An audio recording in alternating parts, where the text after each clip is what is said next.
দুনিয়ায় সবচেয়ে অদ্ভুত অভাবটা খাবারের নয়, টাকারও নয়। অভাবটা হয় শুধু কথার। মানুষ পেটের ক্ষুধায় একদিন না খেয়ে থাকতে পারে, কিন্তু মনের ক্ষুধায় দিন যায় না। যে ক্ষুধার নাম কথা, যা না মিটলে সম্পর্ক মরে যায়।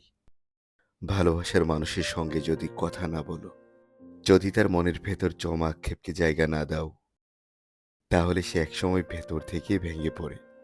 অন্যদিকে অনেকেই আছে যারা নিজের যন্ত্রণাকে কথায় প্রকাশ করতে না পেরে অবশেষে নিঃশ্বাস ফেলে দেয় স্থায়ীভাবে। আসলে আমরা ভুলে যাই, কথা হলো মানুষের বেঁচে থাকার অক্সিজেন।